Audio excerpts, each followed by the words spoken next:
Bom, vamos começar.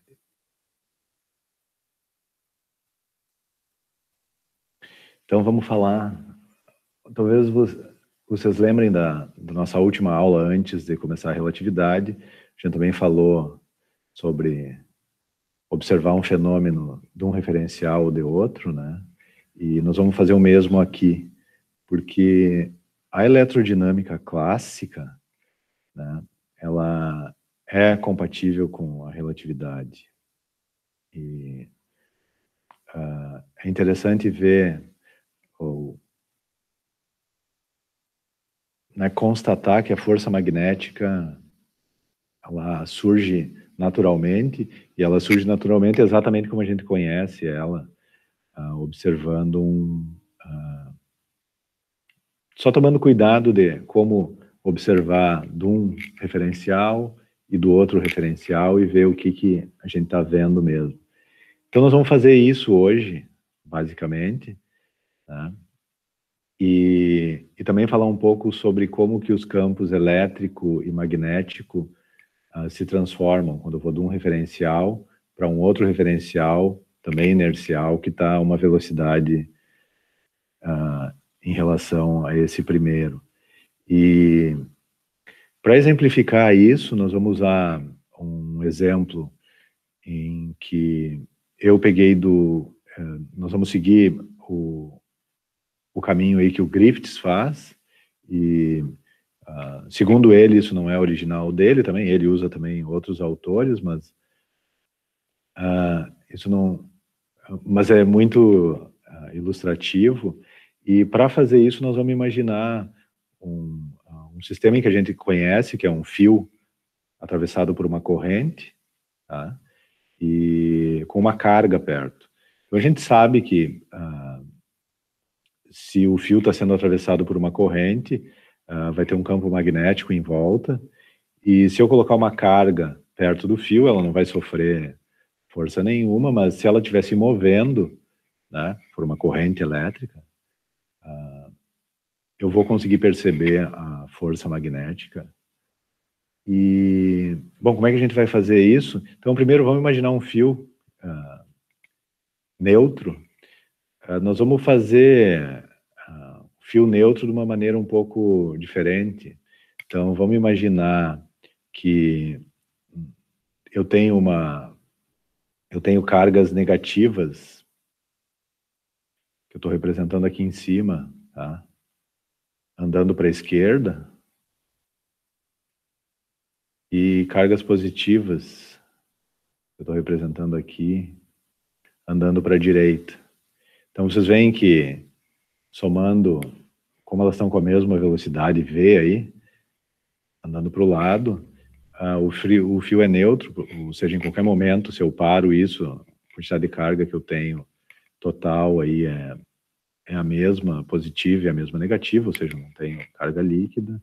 E, no entanto, né, como eu tenho carga negativa andando para lá e carga positiva andando para cá, eu tenho uma corrente líquida, né, pela nossa definição de corrente, que é cargas positivas, andando para a direita. Aí perto desse fio aqui, a uma certa distância, eu tenho uma carga que está andando para a direita também, com uma velocidade u menor do que essa velocidade v. Tá? Ou seja, a velocidade com que essa carga aqui anda é menor. Ou seja, o que isso está nos... Vocês veem que nós já temos vários referenciais aí, né? Tem o nosso referencial do laboratório, o referencial do fio, que está parado. Tem um outro referencial, que é o referencial das cargas negativas, que anda para a esquerda com velocidade v, o das cargas positivas, que anda para a direita com velocidade v, o dessa carga aqui, que está andando para a direita com velocidade u.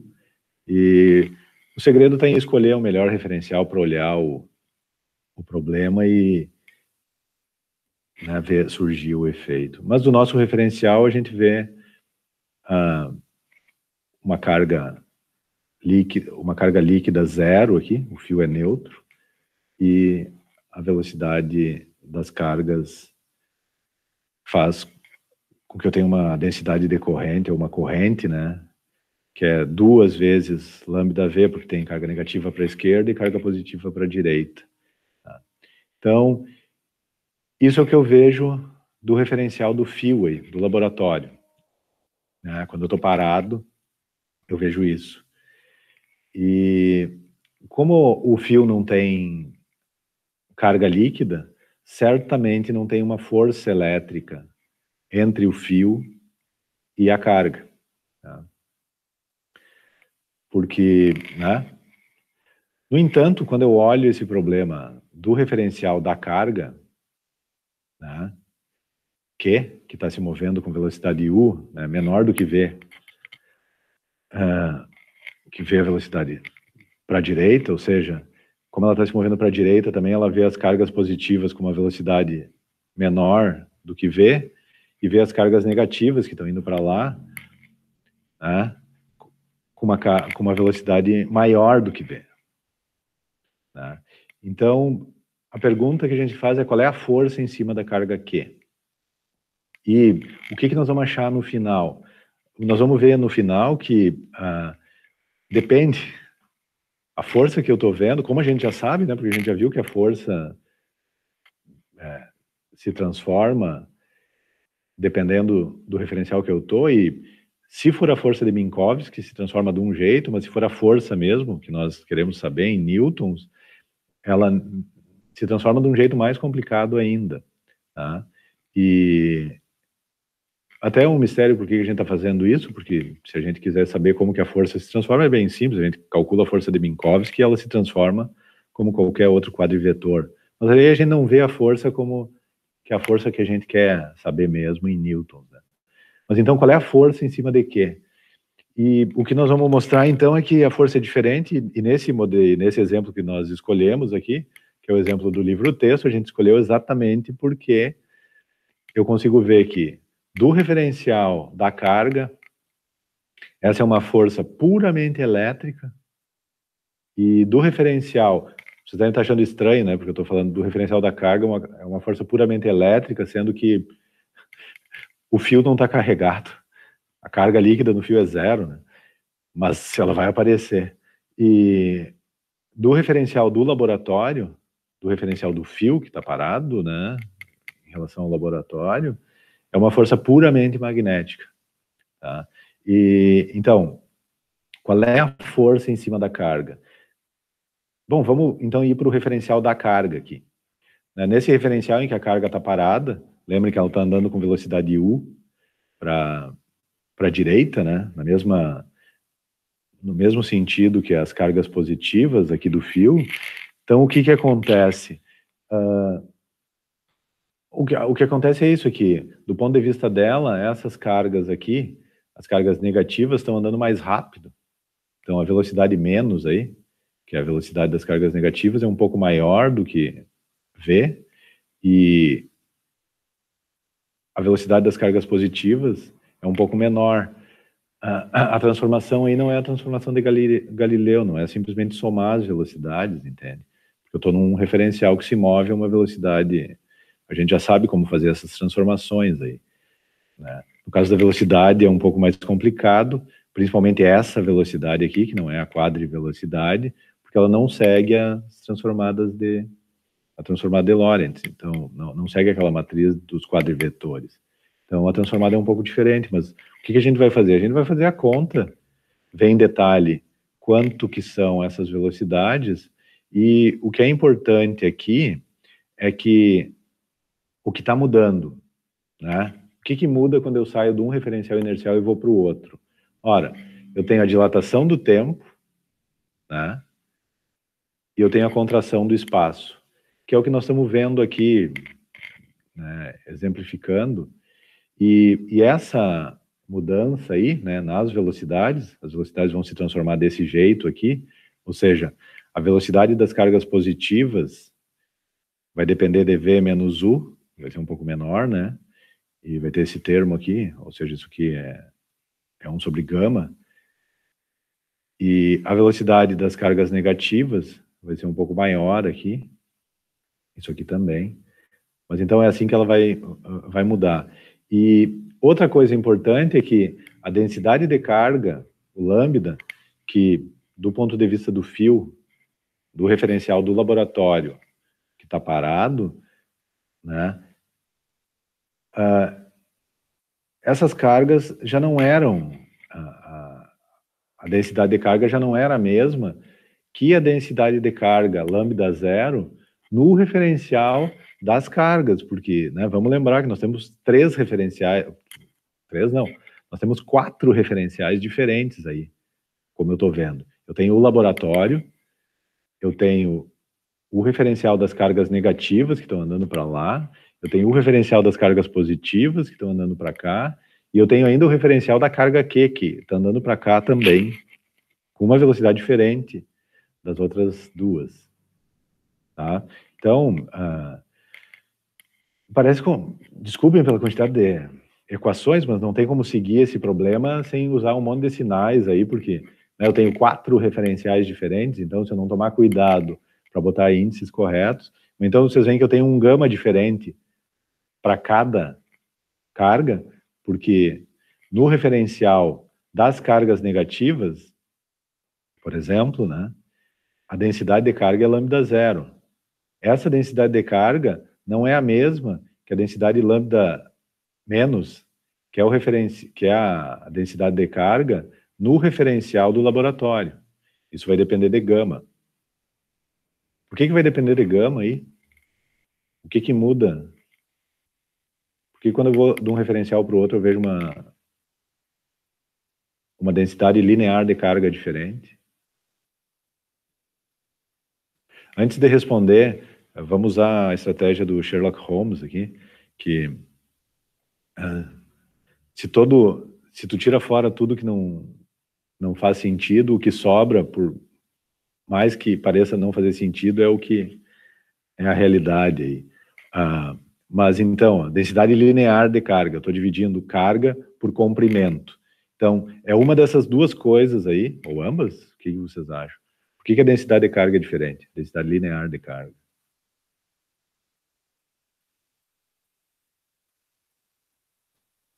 Bom, tem um motivo certo. Qual é?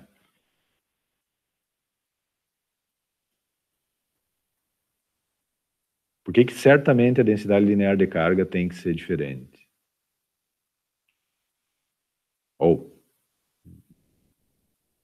seria um bom motivo para ela ser diferente?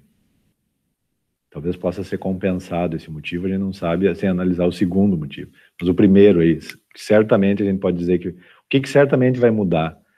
Contração de Lorentz. Exatamente. Então, certamente o comprimento muda quando eu vou de um referencial para o outro. Então, se a densidade linear de carga, certamente isso pelo menos vai mudar. Agora, e a carga vai mudar? A carga do quê? A carga dos elétrons aí, ou do seja o que for que está andando. Não, a carga é invariante ou não é? A carga é invariante. É isso aí. Então, a carga é invariante, então não tem problema. Então, como é densidade linear, barbada, sobrou só, então certamente é gama a relação da densidade de carga, porque, né, a densidade de carga muda porque o comprimento muda, ou seja, as cargas que estavam a uma certa distância, quando eu vou de um referencial para o outro, elas vão estar ou mais perto ou mais longe, dependendo de para qual que eu estou indo, né? Mas nesse caso aí, o gama aqui, que é o gama mais e o gama menos, e são gama mais e gama menos, porque eu tenho um gama para velocidade v para lá, e eu tenho um gama para velocidade v para cá. Então eu tenho que usar o gama certo aí, né? Lembra, a gente tem 4 referenciais, pelo menos, diferentes aí nesse problema. Mas aí que tá, ó. Então, o lambda, a densidade de carga que o fio, nós do laboratório estamos vendo, não é a mesma já comparada com o lambda zero, mas lembra que a gente estava falando, a velocidade v é medida pelo referencial do laboratório, então tá tudo certo. Isso aqui a gente só não sabia quando a gente definiu lá, mas... E, né, os gama mais e menos tem essa cara aqui, porque, né, depende do v mais e do v menos, porque, claro, uma velocidade é para cada lado, e aí, né, e a gente pode dizer que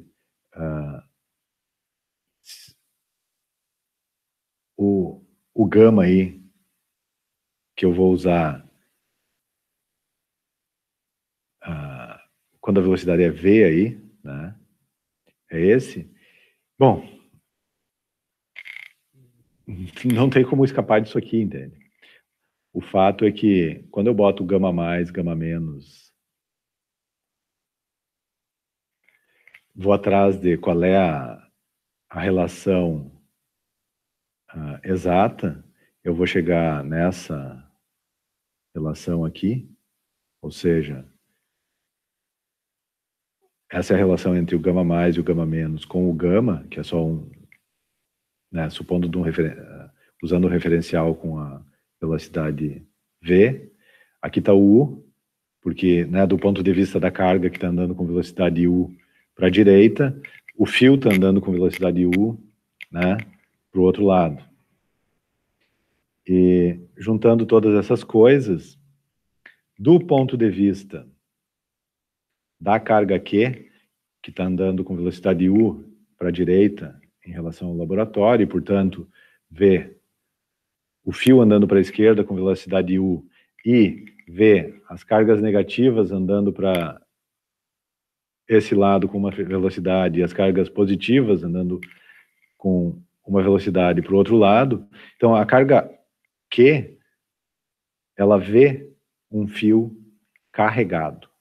Entende que eu não estou falando em corrente aqui. Né? Eu estou pegando a densidade de carga, densidade linear de carga positiva, densidade linear de carga negativa. Essas densidades de carga não são as mesmas, porque, né, elas, do ponto de vista da carga Q, eu vejo uma densidade de carga maior ou menor, dependendo de para que lado as cargas estão andando. Então, a densidade de carga, esse número é positivo ou negativo, hein? Vocês podem ver que tudo isso aqui é positivo, então esse menos aqui, que é o que nós imaginávamos, né? Que a densidade de carga das cargas que estão indo para lá, no sentido oposto ao da carga Q, que é o nosso ponto de referência agora, é maior. Então, eu tenho uma carga líquida. Então, do ponto de vista, vocês veem que eu tenho um fio que no laboratório é neutro, só tem uma corrente circulando, mas não tem carga sobrando. Mas não adianta, uma carga que esteja andando ali perto, ela vê uma carga líquida. Tá? A carga é diferente de zero. É meio complicado de chegar nesse número aqui, entende? Tem um monte de álgebra aí, mas eu confio que esses números estão certos aí. Vocês podem conferir também. Mas então eu tenho uma carga líquida. E, bom, e se eu tenho uma carga líquida no fio, certamente, né, eu tenho um campo elétrico. Ou seja, do ponto de vista da carga Q, o fio, tá, a região em volta do fio tem um campo elétrico. E se tem um campo elétrico, né, certamente ela vai sentir, o campo elétrico é a carga, né, eu posso calcular o campo elétrico, vai ser, depende da carga, e então, eu estou chamando de F barra essa força, porque é a força do ponto de vista da carga Q, está se movendo com velocidade U em relação ao laboratório, e desse ponto de vista, né, eu já tenho a carga, o campo do referencial dela, e basta colocar isso aqui, eu tenho um campo elétrico que tem esse formato aqui. Que tal? Vocês veem que não tem carga líquida, do nosso ponto de vista, né? Mas do ponto de vista da carga Q que está andando, tem carga líquida. Ou seja, tem uma força agindo sobre a carga, mesmo que não tenha carga líquida. Uma força puramente elétrica, tá? Isso é importante também. Puramente elétrica. Isso não tem nada a ver com uma força magnética. Dúvidas?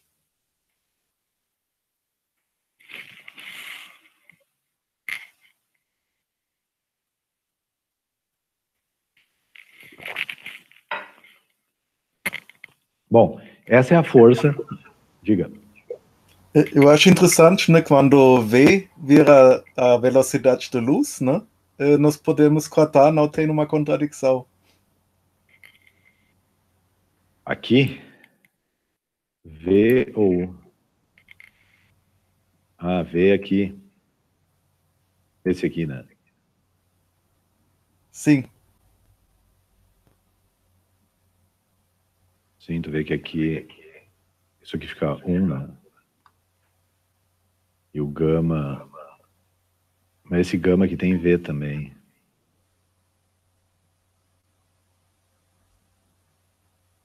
Aí vai dar um problema, porque esse gama aqui também tem V.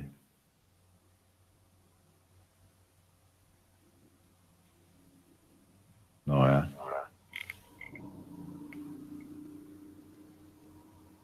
Esse gama aqui é o gama, esse aqui, né? Aí no caso aqui, se o V vai para C, aí eu tenho um problema, que o gama é infinito. Né? Mas no resultado final não, né? Não, mas ele aparece aqui, ó. O gama Então, mais tem que- menos, o gama mais menos está aqui. E aqui também. Ah, mas aqui, ó. Tu diz aqui, né? Que aqui fica Aqui. 1 sobre C, né? Aham, sim. Ah, olha aí, ó. O problema vai ser ter cargas. O problema vai ser ter cargas andando à velocidade da luz num fio, mas claro, desculpa, tu tem razão. Se eu posso ter cargas à velocidade da luz e vai ter uma força, né? Sem dúvida. Não deveria mesmo dar problema, né? Porque as cargas podem, pelo menos podem ser aceleradas muito próximo da velocidade da luz. O importante é que a massa teria que ser muito, muito menor ainda do que um elétron, por exemplo, eu imagino. Só falando disso aí, de qual é a partícula mesmo, que tem alguma massa, né? Nós falamos na última aula aí.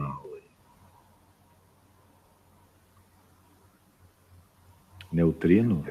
É isso? É, neutrino, sim. Interessante. Bom, mas então, ó, mais perguntas?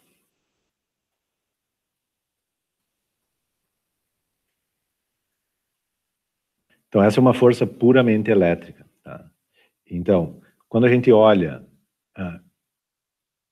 esse problema do ponto de vista da carga, o que a gente vê é que ela sente uma força elétrica, tem um campo elétrico em volta do fio, embora do nosso ponto de vista o fio não esteja carregado, do ponto de vista da carga, o fio está carregado. Tá? E, bom, a pergunta é, vai ter uma força, quando eu olho, porque a gente já sabe que tem uma força, né? Quando eu olho do ponto de vista do laboratório, eu tenho um fio com uma corrente e eu tenho uma carga se movendo, tem uma força magnética. Tem uma força, e nesse caso, eu posso pegar essa força aqui e transformar para o referencial do laboratório. No caso aqui vai ser 1 sobre gama, só o termo, a relação, né? Tá correto isso para vocês? Mas vocês veem que aparece aqui uma força, né, do ponto de vista do laboratório, ou seja, eu tenho um fio carregado, neutro, e eu tenho uma carga andando perto do fio, aparece uma força aqui, vocês reconhecem essa força aí? E essa força aqui, né, se eu rearranjar esses termos aqui, né, o μ0, ε0 aí depende de C, então se eu rearranjar os termos, vai ficar claro aqui que essa aqui é uma força, é a força magnética. Ou seja, naturalmente tem que aparecer, tem que existir força magnética. Ou seja, não tem como. E o mais interessante, que é a novidade para nós aí, é que uma força que era puramente elétrica, num referencial, em outro referencial é uma força puramente magnética. Tá? Que pode nos levar a pensar várias coisas, né? Mas dirigindo vocês para onde eu quero chegar, eu posso recomendar que vocês veem que, então, quando eu transformo de um referencial para o outro, eu estou indo desde o extremo em que eu tenho uma força puramente elétrica até o outro extremo em que eu tenho uma força puramente magnética. Ou seja, pode nos levar a pensar, entre tantas coisas, que campo elétrico e campo magnético, né, são só uma questão de ponto de vista, né? Ou seja, dependendo do referencial onde eu estou, eu vejo um campo magnético ou eu vejo um campo elétrico.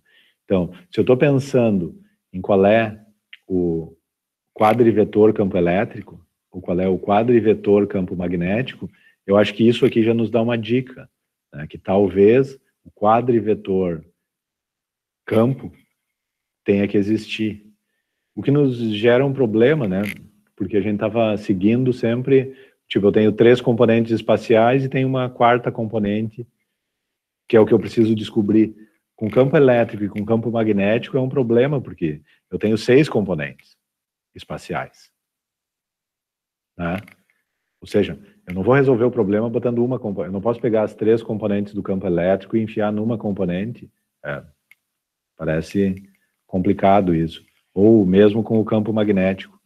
Então eu tenho que ter um quadrivetor, que nem um quadrivetor, que me permita transitar entre campo elétrico e campo magnético, e desde esse limite em que eu tenho um campo puramente elétrico até o limite em que eu tenho um campo puramente magnético, quando eu vou de um referencial para o outro.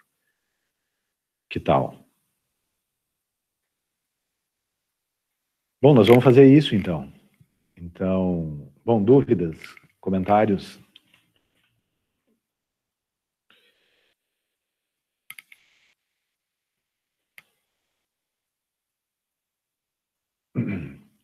Então, vamos seguir aí. E a pergunta, então, é essa. Como é que os campos se transformam? Porque a gente já viu aqui, tem pelo menos um caso, que é esse, que nós não, mas os caras que imaginaram e conseguiram desenhar, em que eu pego um extremo, uma força, um campo puramente elétrico e chego num campo puramente magnético. Simplesmente indo de um referencial para o outro. Tá? Então, como que os campos se transformam? Então, eu vou seguir aqui também, é um exemplo de livro-texto, ou seja, é um exemplo montado para permitir que a gente didaticamente acompanhe a transformação do campo, mas no final a gente vai ver que tem um campo, sim, não é nem um quadrivetor, mas é não dá nem para dizer, ao invés de 4, tem 16 componentes, tá? Porque é assim que funciona, mas esse tensor aí, ou essa matriz, ela se transforma de acordo com a transformada apropriada e é o equivalente de um quadrivetor. E é isso que são os campos. Mas como é que os campos se transformam? Então, nós vamos fazer o seguinte, para exemplificar isso, vamos começar com um campo elétrico, tá? Campo elétrico numa direção bem definida, e a partir daí, vocês viram aqui que aqui eu tinha só uma corrente elétrica e eu já tinha 4 referenciais, negócio complicado. Nós vamos simplificar um pouco, vamos ficar só em 3 referenciais aí, mas o nosso referencial aí, o primeiro, eu tenho um capacitor, tá? Tem uma carga negativa aqui em cima, tem carga positiva aqui embaixo, tá? Ele tem um certo tamanho aí, L0, podem ver que eu já estou botando L0 aqui, porque certamente nós vamos fazer o movimento acontecer numa direção em particular, nós vamos escolher a direção X aí, mas o capacitor, no referencial dele aí, ele está em repouso, tem essa densidade de carga. Se esse negócio começar, se eu olhar isso aqui de um outro referencial que se move nessa direção, eu já sei que a densidade de carga vai mudar, porque, né, se eu andar na direção X, eu vou ter uma contração ou uma descontração desse tamanho aqui, ou seja, esse tamanho vai mudar, e se esse tamanho muda, a densidade de carga muda, porque a quantidade de carga que tem ali não muda.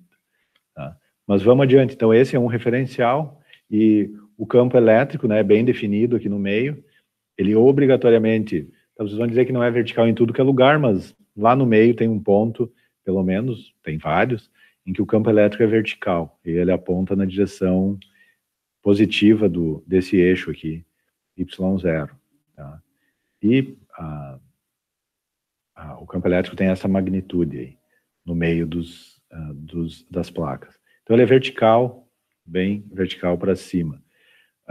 Se eu olhar isso de um outro referencial, então vamos supor que eu estou olhando isso de um outro referencial S, que está se movendo com uma velocidade em relação a esse referencial S0 aí, que é o referencial do capacitor, ou em outras palavras, eu estou olhando do laboratório um capacitor se movendo, tá? É equivalente, mas para simplificar, vamos olhar de um referencial que está se movendo aí, o que eu vejo aí? Bom, eu vejo o capacitor se movendo para a esquerda, né, com uma velocidade V0, e nesse caso, o campo elétrico não é o mesmo, tá? O campo elétrico não vai ser o mesmo, porque certamente, como o movimento é na direção X aqui, certamente esse comprimento aqui muda, esse aqui não muda, né, porque é perpendicular ao movimento, mas esse aqui muda, e, né, como eu estou vendo do referencial do laboratório uma coisa que se move, as densidades de carga são diferentes, então o campo elétrico ali certamente é diferente. Uma pergunta que as pessoas poderiam fazer é, esse campo vai ser vertical? Eu poderia imaginar que não, porque, né, o campo elétrico é uma coisa complicada, e é um vetor, por exemplo, né, então, se ele estava na vertical, mas as componentes não mudam, quando eu vou de um referencial para o outro, todas do mesmo jeito, e a gente sabe disso, que só tem contração na direção do movimento, então pode ser que o campo não seja mais vertical, mas mesmo nesse caso, se eu tivesse o campo, né, desse jeito, na parte de cima, e desse jeito na parte de baixo, né, então entre as placas aqui, o campo ia ser a composição disso tudo, mas como a velocidade é a mesma, né, essa distorção aqui não tem essa distorção, tá? Mas mesmo que tivesse, ainda assim, o somatório aqui no meio ia dar vertical, tá? Então o campo é vertical ali no meio, e isso não vai mudar, só que ele tem um valor diferente. O Y0 não muda, claro, mas o sigma sim. Porque a densidade de carga muda, por quê? Porque tem contração na direção X e certamente a densidade de carga muda. Então esse é né? A contração vai depender desse gama zero aí, ou 1 sobre gama zero, porque V0 é a velocidade entre o referencial do laboratório e o referencial do capacitor, que está andando, então, do ponto de vista do laboratório, lembrem lá, né? Ele anda para a esquerda com velocidade V0. Então, eu vou ter um gama zero, e aí a relação entre a densidade de carga que eu estou medindo no laboratório e a densidade de carga lá no referencial do capacitor tem esse fator aí, gama zero. Tá? E aí, se a relação é essa, né? Então é muito simples a relação entre o campo no referencial do laboratório e o campo no referencial do capacitor. A relação vai ser só esse gama zero aí. E aqui eu estou falando do campo, só a componente do campo perpendicular, tá, ao movimento. Porque, né, eu tenho um movimento na direção X e eu estou calculando o campo aqui na direção Y. Então, essa é a primeira transformação que eu consigo, que eu obtenho, né? Já que eu quero saber como é que os campos se transformam. Então, eu peguei um caso aqui puramente elétrico e estou vendo. Eu tenho que saber como que as outras componentes do campo se transformam, tá? E aqui vale para o Y, mas valeria também para outra direção, porque, né, esse capacitor, ao invés de estar assim, né, ele tivesse assim, eu conseguiria ver também como é que seria para o Z, tá? E, nesse caso, a dimensão que mudaria continuaria sendo a L, né, a direção W não mudaria. Uma pergunta que fica é da componente paralela do campo elétrico, tá? Paralela ao movimento. Para fazer isso, né, eu teria que botar o capacitor desse jeito aqui, né? O movimento é na direção X, né? Então eu boto o capacitor desse jeito aqui e tento calcular de novo. Eu vou chegar nisso aqui por quê? Porque esse tamanho aqui não vai mudar, porque ele é perpendicular, né, ao movimento. Esse tamanho aqui também não vai mudar, porque ele também é perpendicular. Ou seja, a densidade de carga é a mesma aqui, densidade superficial. Essa distância aqui vai mudar, tá?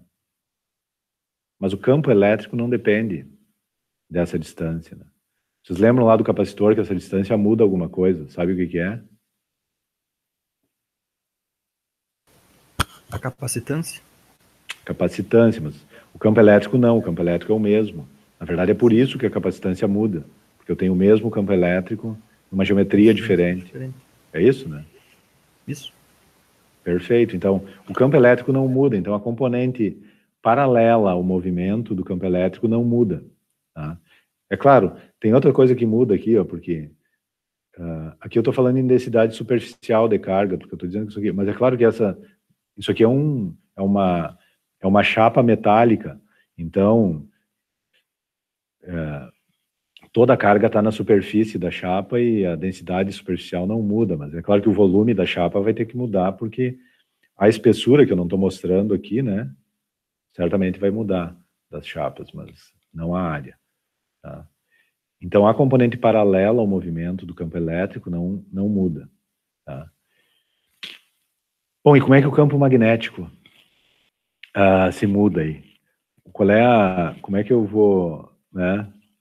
Como é que eu vou ver o campo magnético aí? Qual é a sugestão de vocês? Usar as equações de Maxwell? Hã? Usar equações de Então, Maxwell? como é que eu vou ver, lembrando do nosso exemplo anterior aqui, como é que eu vou ver o campo magnético aí?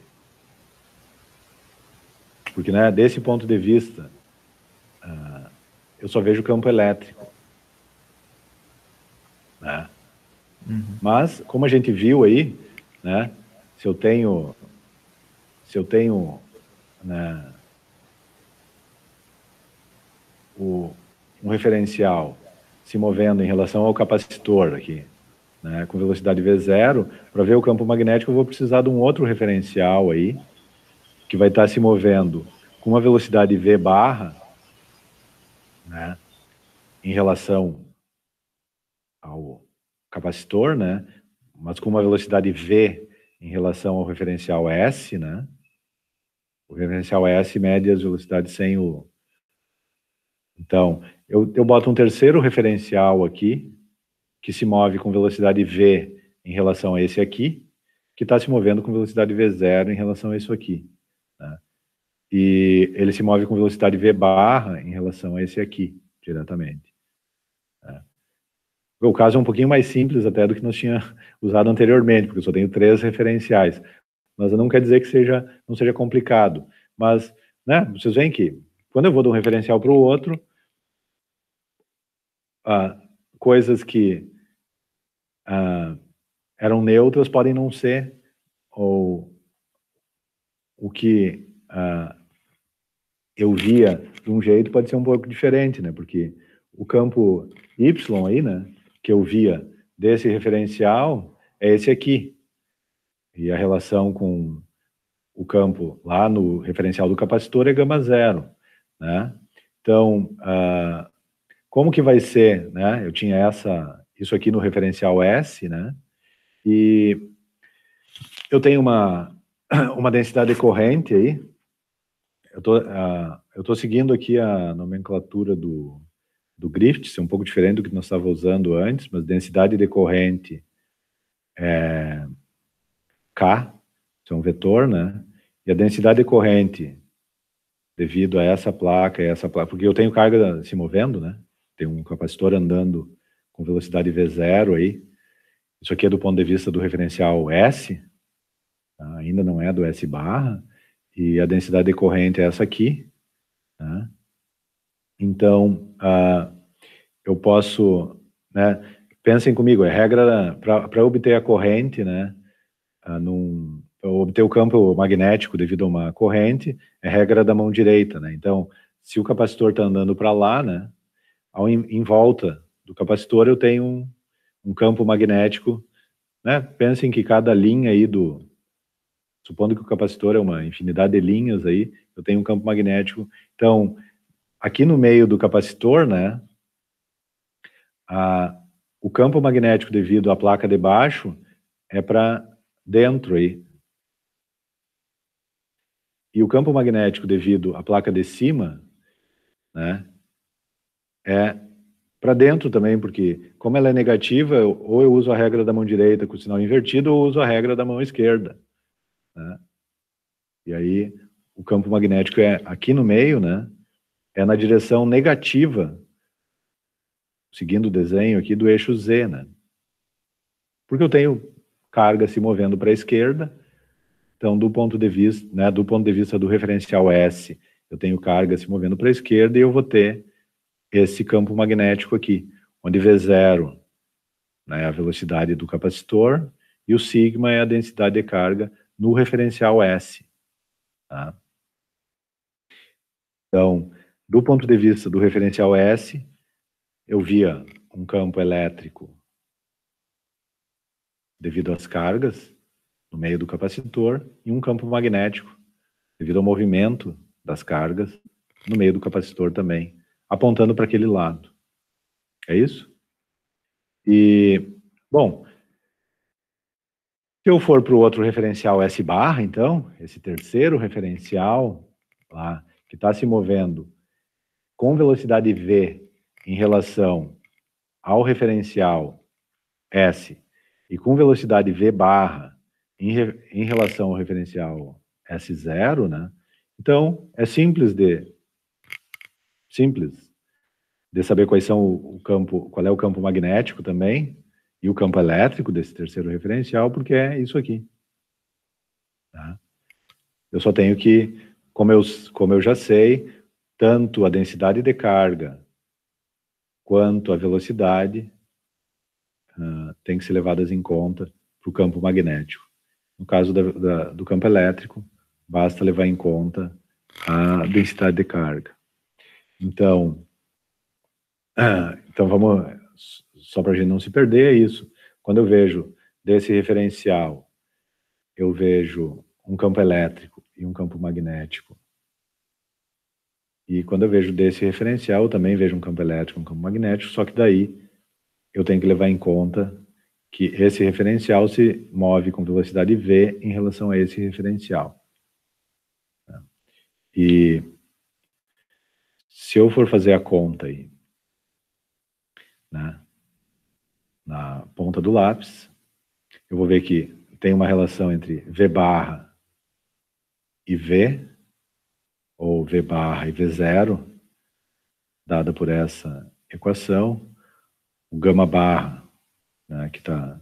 Sempre o barra está ligando esse referencial aqui com esse referencial aqui. E tal. A densidade de carga depende desse gama barra aqui. De certa forma, né, essa transformação aqui é exatamente a mesma, só trocando os índices, digamos assim, que eu tinha entre o referencial S0, lá, o referencial do capacitor, e o referencial S. O que muda é que a velocidade é diferente. O referencial S move com velocidade V em relação ao S0, e o referencial S barra se move com velocidade V barra em relação ao S0, desculpa, com velocidade V0, né, em relação ao S0, e esse aqui se move com velocidade V barra, mas a transformação tem que ser a mesma, entende? Porque é isso. Se eu faço isso, eu consigo essa relação aqui, entre o campo no referencial S barra e o campo no referencial S. Tá? E, bom, eu deixo como tarefa para vocês olhar em detalhe essas transformações e mostrar, e eu acho que isso já é um pedaço da tarefa de uma das listas, então não é uma tarefa, mas quando eu boto tudo, porque, né, se eu quero levar do referencial S para o referencial S barra, eu tenho que sumir os zeros daí, né? O V0, o sigma 0, o gama 0 tem que sumir. Então, o que é importante aqui, né, é achar essa relação aqui, gama 0, gama barra por gama 0, né? Porque isso aqui tem que sumir, né? Para que eu tenha a relação, a transformação desse referencial S para esse referencial S barra. Então, enquanto eu tiver isso aqui, eu estou indo do referencial S0 para lá. Mas essa transformação eu já sei, porque é a mesma, né? Só muda os índices ali. Mas então, se vocês levarem isso adiante, vocês vão mostrar aqui. O campo elétrico na direção Y se transforma desse jeito aqui. Ele depende do campo magnético na direção Z. E o campo magnético na direção Z se transforma desse jeito aqui. Ou seja, ele depende do campo elétrico na direção Y. Tá? Essa é a transformação. E o gama aqui é o gama entre o S e o S barra. Ou seja, ele depende da velocidade V, que é a velocidade a velocidade do referencial S barra medido pelo referencial S. Então fica tudo ok aqui. Tá? Como que se transformam as outras coordenadas? Ou seja, como que se transformaria a coordenada do campo? Claro que nesse capacitor aí só tem campo elétrico na direção Y. Tá? Então não tem campo elétrico na direção Z. E só tem campo magnético na direção Z, mas não tem campo magnético na direção Y, por exemplo. Então, uma pergunta é como é que estaria o campo elétrico e o magnético nas direções perpendiculares aí? O movimento é na direção X. Né? E, então, para fazer isso, eu teria que fazer a mesma conta de novo, só que usando esse capacitor aqui, ó. Porque esse capacitor aqui, que também se move com velocidade V0 em relação ao referencial S, tá? Que é esse referencial aqui. Então, ele tem campo elétrico só na direção Z, né? O campo elétrico está na direção mais Z. Como ele se move para lá, né? O campo magnético é na direção mais Y, é isso? É isso, né? Porque a regra da mão direita na placa positiva me dá o campo na direção mais Y. Na placa negativa, a regra da mão esquerda também é na direção mais Y. Então, tem campo magnético na direção mais Y e a contração é na direção X. Tá? E aí, quando eu faço essa conta, né, eu vou ficar com equações muito parecidas, só que esse é o campo na direção Z e esse é o campo na direção Y. E quando eu levo isso adiante, né, e faço toda aquela conta de novo, eu vejo que o campo elétrico na direção Z depende aí do campo magnético na direção Y, e o campo magnético na direção Y depende do campo elétrico na direção Z. Tem um negócio de unidades aí, porque as unidades de B e E não são as mesmas, tem um fator C aí no sistema internacional para ligar os dois. Tá? Então essa é a outra transformação. Dúvidas?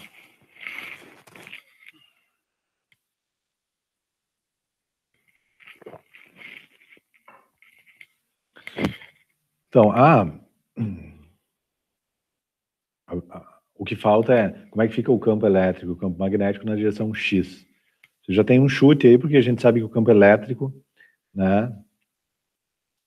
O campo elétrico, a gente já viu que não muda na direção do movimento. E o B. Então, a gente já sabe, né, que o EX é igual. Bom, para ver se o B muda, ao invés de um capacitor, vamos pegar um outro exemplo aí, que seria um solenoide, tá? E um solenoide aí, esse solenoide aí, né? Então eu tenho corrente circulando na direção, aí, nesse sentido aí, né? Então ele está criando um campo elétrico, um campo magnético na direção positiva do X aí, e em relação ao referencial S barra, né? Ele está andando aí para a esquerda, no caso seria, mas, né, a gente sabe que o BX aí, que é o campo gerado aqui, é calculado assim. Então, no referencial em que o solenoide está em repouso, né, esse é o campo, onde essa é o número de espiras por metro, é a densidade de espiras aqui, essencialmente é quão juntas elas estão, né, é a densidade linear de espiras aí, e o I é a corrente elétrica. Tá? E o que vocês acham que vai acontecer aí? Porque o μ0 não vai se transformar quando eu vou de um referencial para o outro. Mas e o N? O número de espiras por metro nessa direção, exatamente na direção do movimento. Então, certamente vai ter contração o N aí, do outro referencial, do referencial S barra, o N certamente vai se contrair. Então é como se a densidade de espiras ela vai ser multiplicada aí por gama. Então isso certamente vai mudar. Mas a única coisa que pode compensar isso é a corrente, porque a corrente também vai mudar. A corrente é dQ dt. Né? E é exatamente o que vai acontecer, né? Assim como o comprimento muda, o tempo também muda. E aí vai ter um fator gama na corrente também. Tá? E esses dois fatores gama aí se compensam. Tá? Exatamente. Então, por isso, o BX também não muda. Tá? Eu tenho a mesma transformação do BX. Eu tenho o mesmo campo, independente na direção, né, do movimento. Então, vocês veem que, ao contrário do comprimento, né, o campo elétrico e o campo magnético, eles não mudam na direção do movimento. Eles mudam só na direção perpendicular ou nas direções perpendiculares ao movimento. Tá? E então, se eu colocar tudo isso aí num resumo aí, né, que eu acho que essa que é a tarefa de vocês, né, que é passar por esse caminho aí. Então, vocês veem que, na verdade, é achar a relação entre gama zero e gama, né? Mas, então, ó, na direção X, os campos... nós estamos vendo o movimento na direção X, tá? Então, quando eu vou de um referencial para outro que está se movendo em relação ao 1 na direção X, os campos se transformam desse jeito. Ó. Na direção X não muda, na direção Y muda desse jeito, e na direção Z muda desse jeito. Vocês veem que é bem simétrico aí, né? Tem um produto aí bem... Parece que é simples essa transformação aqui, e, na verdade, ela é simples, porque, como eu falei lá no início, embora eu não tenha um quadrivetor campo elétrico e um quadrivetor campo magnético, na verdade, eu tenho uma entidade aí que se transforma desse jeito. Bom, dois casos interessantes, aí, dois exemplos interessantes é o seguinte, ó, se eu estou num referencial S, né, onde o B é zero, tá, e vou para um outro referencial que se move em relação a ele na direção X, o B não é zero nesse outro referencial. Tá? E, como a gente sabia, ele depende da velocidade relativa entre os dois referenciais. Né? Ou seja, depende da velocidade com que o referencial S barra se move em relação ao B. E o mesmo, ou uma coisa semelhante acontece se eu tenho o campo elétrico igual a zero num referencial, S, né? Quando eu vou para outro referencial, ele não é zero. Tá? E a transformação é essa aqui, que de certa forma é que a gente conhecia já, né? Isso aqui, vetorial E, ou vetorial B.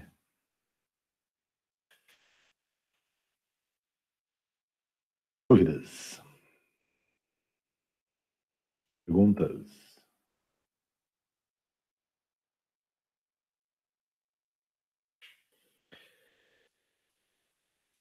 Então, para terminar, então, como eu falei, se a gente for procurar o quadrivetor campo elétrico,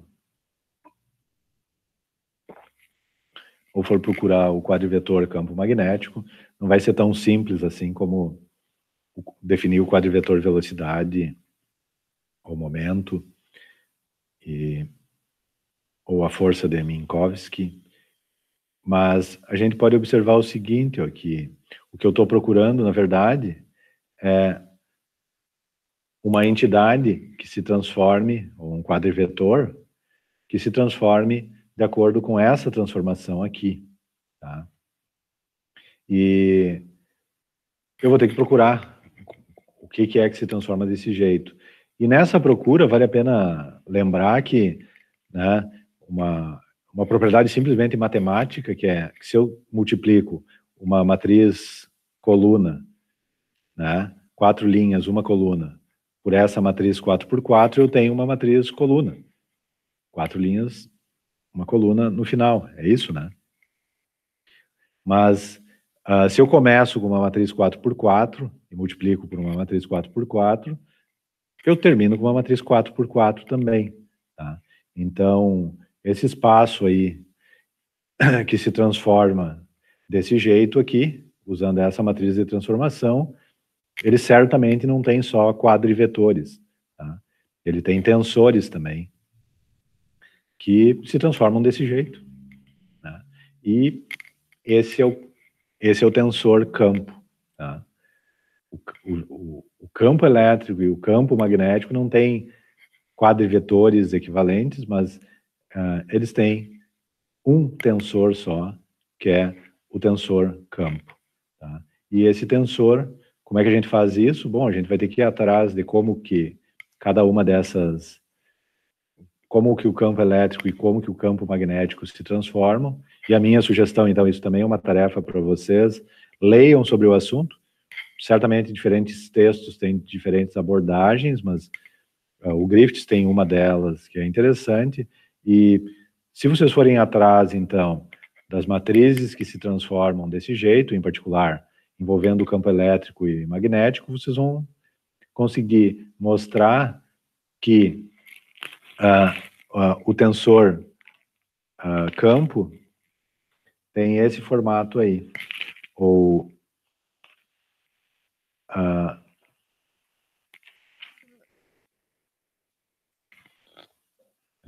eu estou botando mini aqui só porque, né, se eu for escrever usando essa notação, mas é uma matriz 4x4, né? Então vocês veem que aqui estão tudo isso aqui está na mesma unidade, né? Porque E e B tem essa relação de 1 sobre C aí, ou DC, entre eles. Então vocês veem que a diagonal principal aqui é 0, e eu tenho as 3 componentes do campo elétrico aqui, e aqui, né?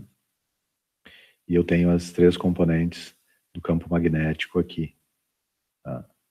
E então, quando eu multiplico essa matriz por essa, eu estou levando corretamente, de acordo com as transformações que a gente deduziu ali para um capacitor, né? De como que os campos têm que se transformar quando eu olho de um referencial do outro, levando em conta só a contração do espaço, ou do tempo, certamente, né? A dilatação. Mas então, quando eu multiplico essa matriz, esse tensor campo, pela matriz de transformação, usando, né, o gama e o beta adequados, eu transformo da maneira correta. Tá? Então, esse é o tensor que se transforma desse jeito. Não é o único, entende? Porque, como eu estou atrás de um tensor que transforma os campos da maneira correta, né, esse tensor não precisa ser assim. Então, além do tensor campo, a gente também tem o tensor dual. O tensor dual faz a mesma coisa, né? Quando eu troco E sobre C por B e B por E sobre C, isso aqui é vetor, tá em negrito aqui, B por E sobre C, ali dentro, eu fico com esse outro tensor aqui, né? Vocês veem que eu troquei o X sobre C por BX, EY sobre C por BY, EZ sobre C por BZ, que desse lado também, né? Menos EX sobre C por menos BX. E do B eu troquei o sinal também, né? O menos BZ virou EZ sobre C, BZ virou menos EZ sobre C, e assim por diante. Quando eu troco desse jeito, eu fico com outro tensor, que é o tensor dual, que é diferente. No entanto, ele transforma do jeito correto também os campos. Tá? Ou seja, se eu tenho B e E num referencial desse jeito, quando eu multiplico pela matriz de transformação, eu vou chegar lá do outro lado com os valores de E e B corretos nesse novo referencial. Então, como que interessa, e nem são os campos que interessam, como o que interessa lá no final é qual é a força, porque é isso que me diz quanta energia está envolvido. Se isso transforma certo, eu não tenho como dizer qual é o tensor campo correto aí, né? Acho que ambos transformam do jeito correto aí. Mas isso fica como tarefa para vocês demonstrar que esse aí é o tensor campo. Dúvidas? Terminamos por aí. Perguntas?